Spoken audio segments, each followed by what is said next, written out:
Okay, in the last section, 6.1, we looked at systems of two equations, two unknowns, and basically there you're like on the floor of a room.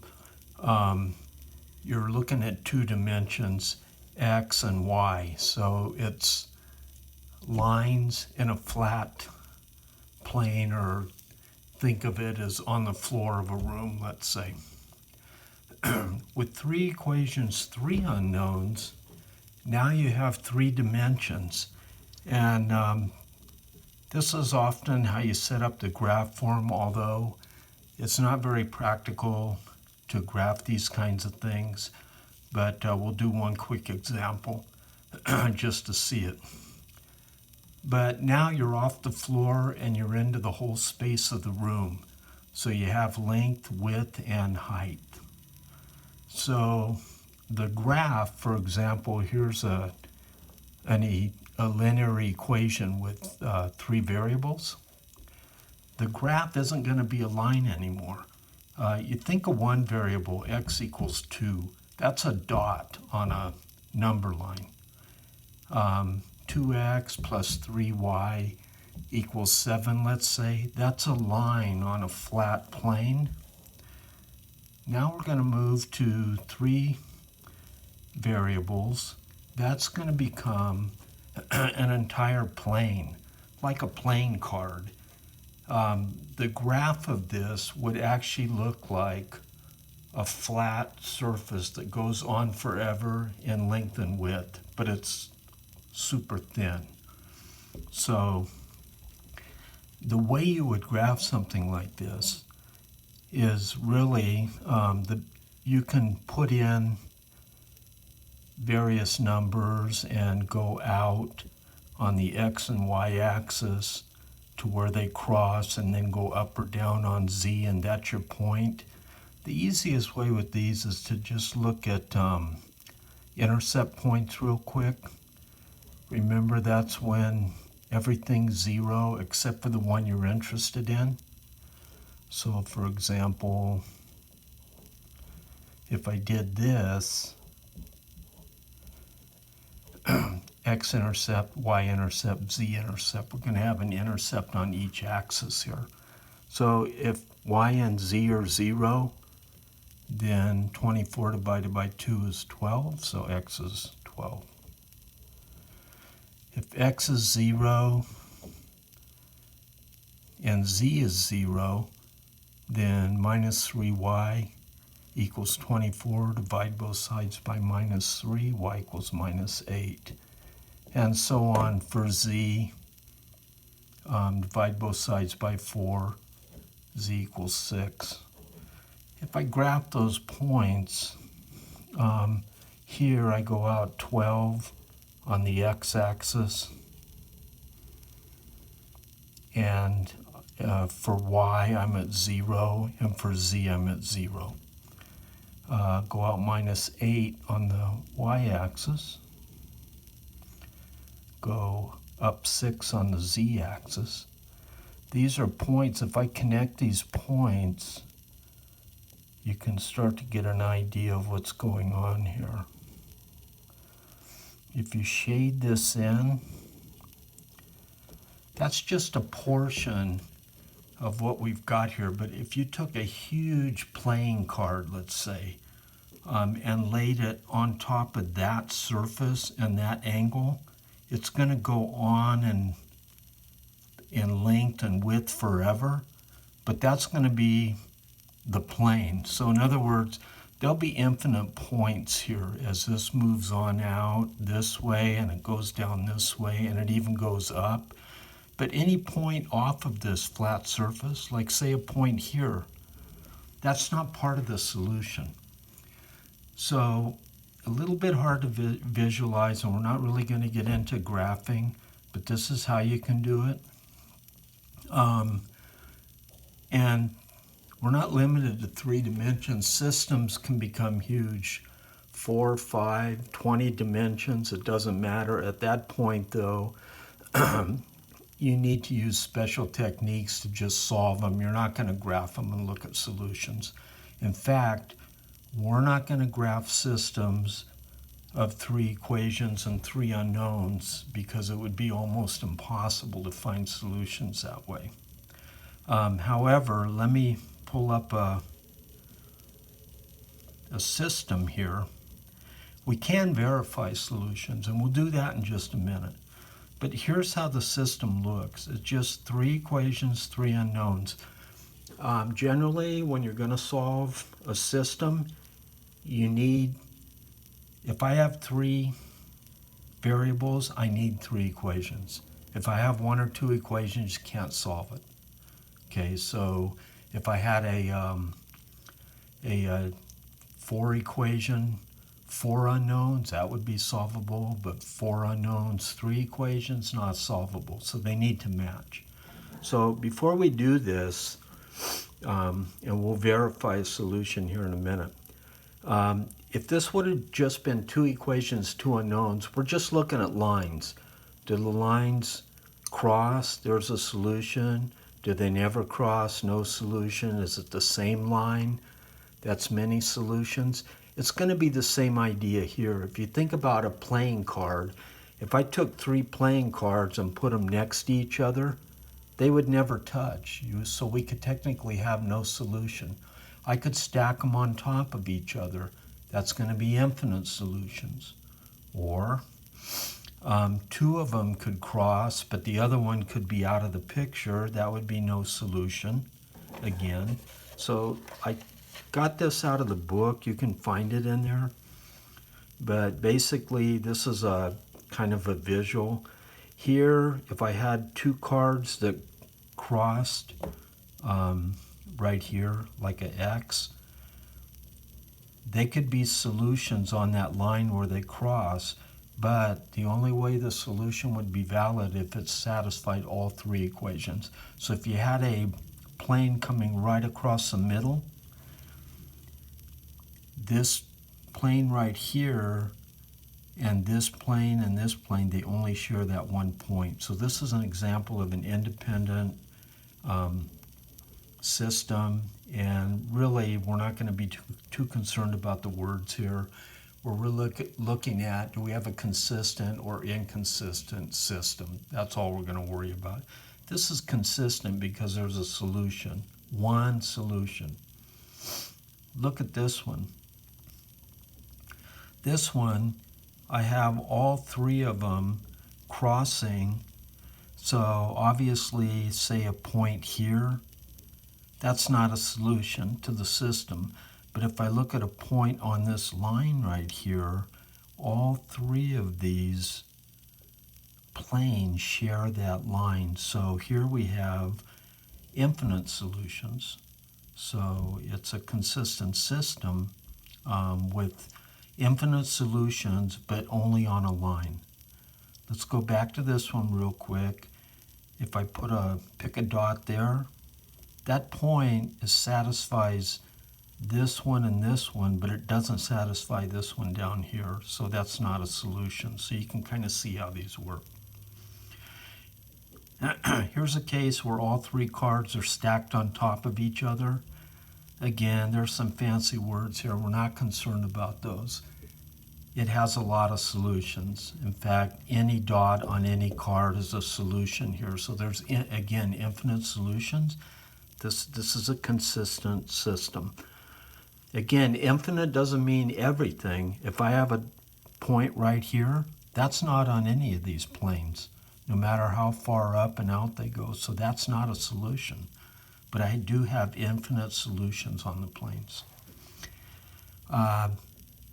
These 2 right here are just examples, and there's a lot more of inconsistent or no solutions. Here I have 3 cards, but they're all parallel to each other. They're never going to touch. Can't have a solution. This is an interesting one. Here I actually have 2 of the planes or 2 of the cards touching. So these points on this line satisfy these 2, but they're not on this 3rd one. So again, unless a point satisfies all 3 planes or cards, it's not a solution. So here we have lines that are almost, but they don't make it. There is no point in this picture that happens to be on all three of these faces.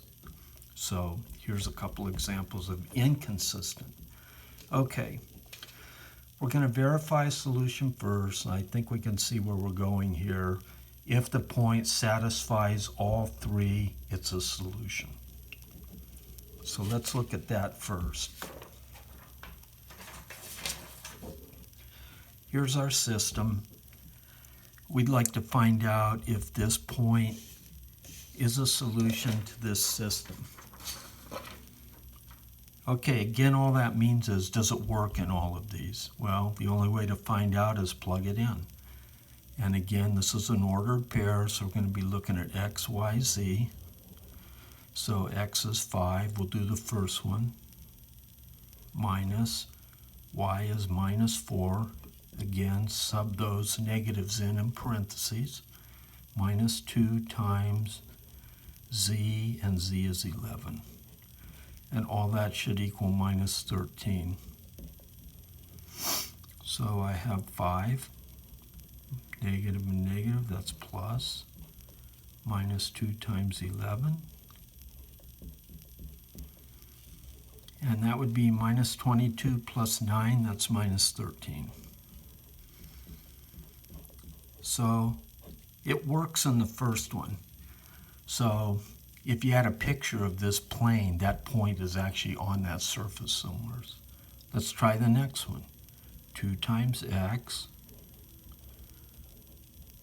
plus 3 times y, which is a minus 4, and then plus z, which is 11, equals 9. 10 minus 12 plus 11 equals 9. Well, this is going to work because that's minus 2. 11 minus 2 is 9. So again, this particular point is somewhere on the surface of this plane. Okay, so we're good so far. Now we need to check it in all three. So 5 times 5, checking the third one here, minus 2 times minus 4, minus z, which is 11. That's all got to equal minus 32. So 25 plus 8. Okay, I don't need to go any further here. This is going to be a positive number because that's huge compared to 11. That's a negative. There's no way they can equal. So this point is not on this particular plane. So that point is not a solution.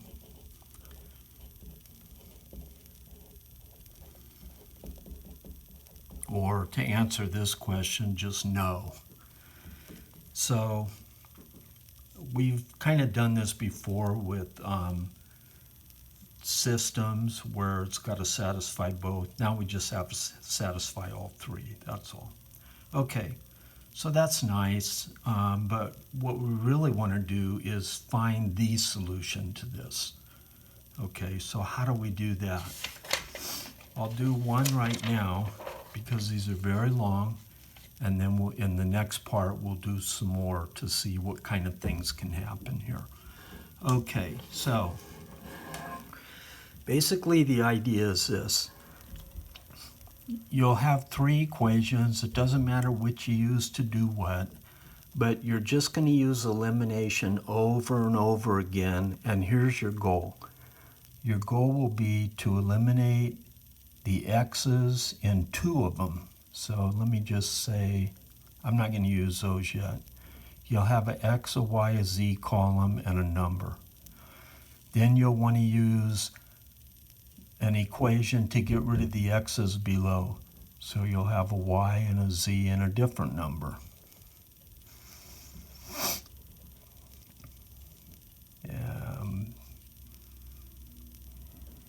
Any kind of number there. Then you'll want to use this one to get rid of the y here. So what you're going to wind up here, if you look, is I know what z is. I plug z in here, solve for y. Now I know what y is. I plug the z and the y in here and solve for x, and I get x. So we're just going to use elimination a lot. So when I look at this one, if you can find one, a great equation to use is where you just have x, because I can multiply this by anything and add it to these to get rid of these x's. So let's take a look at number 1 and 2 first. X minus y. I'm going to use this one to eliminate the x's in these. So let's look at number 2.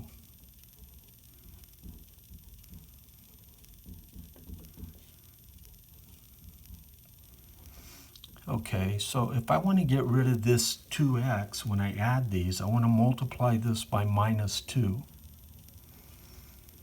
So minus 2x minus a minus plus 2y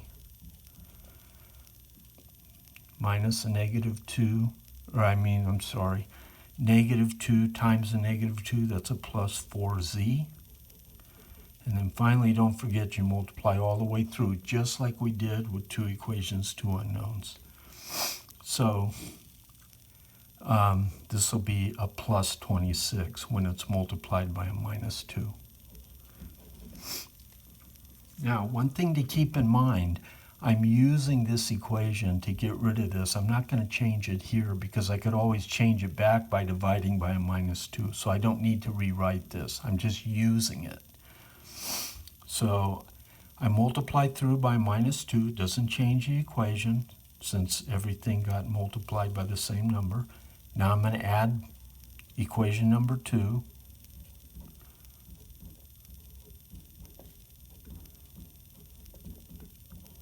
So this is the addition method right now. We're just picking 2 of them.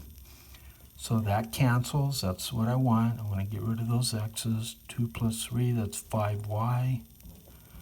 Plus 4 plus 1, that's 5 z's. And over here I have 9 plus 26, that's 35. And to make this equation even simpler, notice I can divide everything by 5. So my final equation number 2 now is going to look like this. So that's going to go, and I have a new equation. Okay, let's eliminate this x term now in equation 3, also using equation 1. So again, equation 1.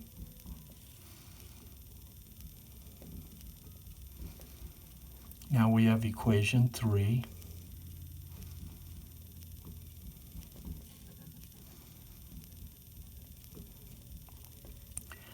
And again, if I want to get rid of this 5, I got to have a minus 5 here. So I'm going to multiply this entire equation by negative 5. So minus 5x. Minus times a minus, that's plus 5y. Minus times a minus, that's plus 2 times 5 is 10z. And then finally, negative times a negative is a positive. 5 times 13 is 65. And then there's my equation 2. So when we add these, we're going to get a new equation 2.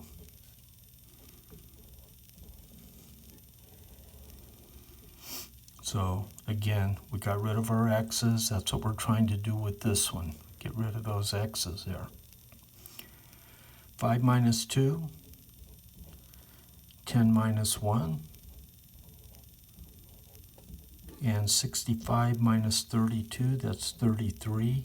And again, I could go ahead and write that in as my new equation 3, but if I look, I can go ahead and reduce it by dividing everything by 3, so that's a good idea. Keep things simple.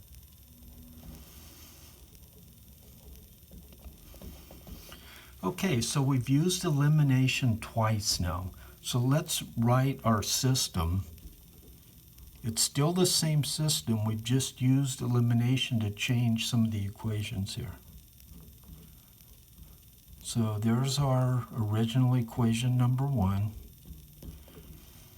And then when we used elimination with number 2, we wound up with this one.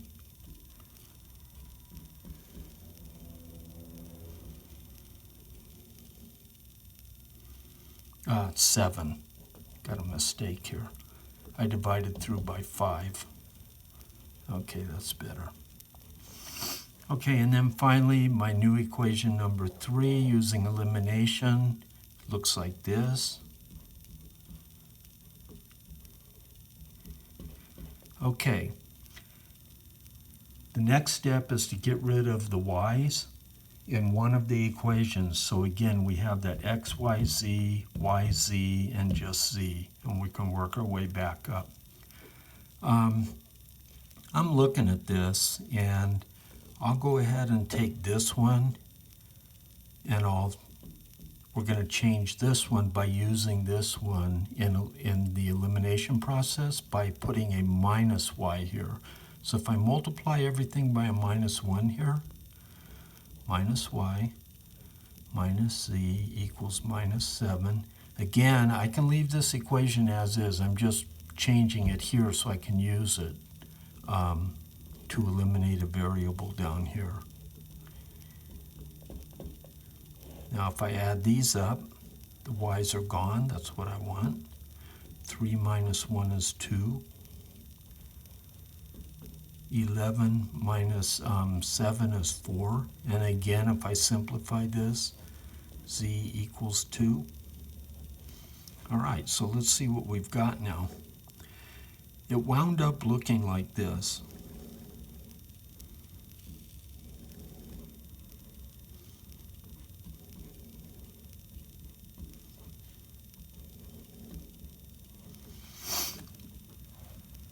So now we work our way up.